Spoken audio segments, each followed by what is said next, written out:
প্রতি বৃহস্পতিবারের ব্রতকথা। দোল পূর্ণিমা নিশি নির্মল আকাশ, মৃদুমন্দ বহিতেছে মলয় বাতাস। মলয়ে পর্বতে বসি লক্ষ্মী নারায়ণ, মনসুখে দুইজনে করে আলাপন।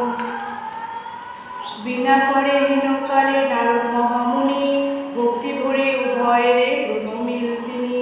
করজোড়ে লক্ষ্মীরে সম্বন্ধিল ঋষিবর, এক কথা কহি মাগো তোমার গোচর। নরলোকে পানি মাহে মাগো চাও একবার, মর্তবাসী অন্যভাবে করে হাহাকার। বলো মাগো কৃপা করি কি পাপের ফলে, মর্তবাসী নরনারী দুঃখে সদা জলে। শুনি লক্ষ্মী দেবী নারদের বলেন তখন, ধরাবাসী দুঃখ পায় পাপের কারণ। লক্ষ্মী রূপা নারী শ্রীজি পাঠানো মর্তেতে, আমারে বলেছে তারা করিয়া মোহেতে।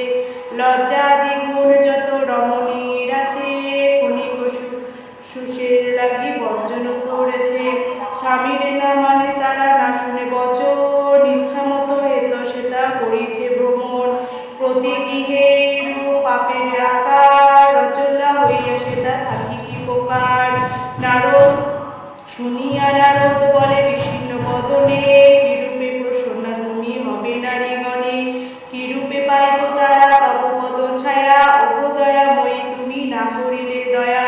নারদের বাক্যে লক্ষ্মী প্রসন্ন হইল, আশ্বাস দানিয়া তারে বিদায় করিল। অতঃপর লক্ষ্মী মাতা বলে নারায়ণে, মর্তের দুর্গতি প্রভু বুঝাবো কেমনে। শুনিয়া লক্ষ্মীর কথা বলে নারায়ণ, অস্থির হইও না দেবী স্থির করো মন।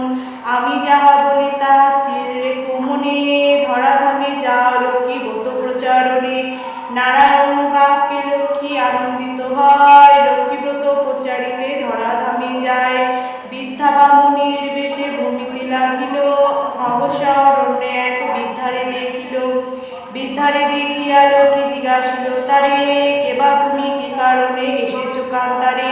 শুনি বৃদ্ধা বলে আমি অতি অভাগিনী, একে একে বলে বৃদ্ধা দুঃখের কাহিনী। লক্ষ্মী বলে গৃহে ফিরি করো লক্ষ্মী ব্রত, গুরুবারে সন্ধ্যাকালে লয়ে বধূ যত। উপদেশ দিয়া লক্ষ্মী হইল অদর্শন, গৃহে ফিরি বৃদ্ধা করে লক্ষ্মীর পূজন।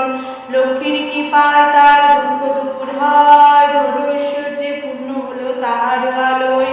পুনরায় গৃহে লক্ষ্মী করে আগমন, হইল বৃদ্ধার গৃহে শান্তি নিকেতন। মগধেতে বাস এক বণিক তনয়, দৈবযুগে এলো তথা ব্রতের সময়। ব্রত দেখি বণিক জিজ্ঞাসী নারীগণে, কিবা ব্রত করো সব মিলিবা মাগণে। সদাকার কথা শুনি বলে বধূগণ, লক্ষ্মী ব্রত করিতে মানস পুরাণ। সদাগর শুনি তাহা বলে অহংকারে, সে জন দুঃখেতে থাকে সে পূজা লক্ষ্মীরে। সদাগর বাক্যে লক্ষ্মী কৃপিতা হইল, অল্প দিনে ছন্ন ছাড়া তাহারে করিল। সর্বস্ব হইল নষ্ট ঘুরে দাঁড়ে দাঁড়ে, দৈবযোগে আসিল সে বৃদ্ধার আগারে। বৃদ্ধা লক্ষ্মী ব্রত করে লয় বধূগণ, বণিকের মনে পড়ে পূর্ব বিবরণ। মনেতে বুঝিল কোন বিপাকে পড়েছে, অহংকার ফলে লক্ষ্মী তারে ছাড়িয়াছে। দুই কর ঘুরি সেই বণিক নন্দন, কাঁদিতে কাঁদিতে করে লক্ষ্মীর স্তবন। স্তবতুতি করি শেষে প্রণাম করিল, দুনয়নে বারিধারা ঝরিতে লাগিল। লক্ষ্মীব্রত সার করি মনেতে বুঝিয়া, গুরুবারে লক্ষ্মীব্রত করে গৃহে গিয়া। লক্ষ্মীর কৃপায় তার ঐশ্বর্য বাড়িল,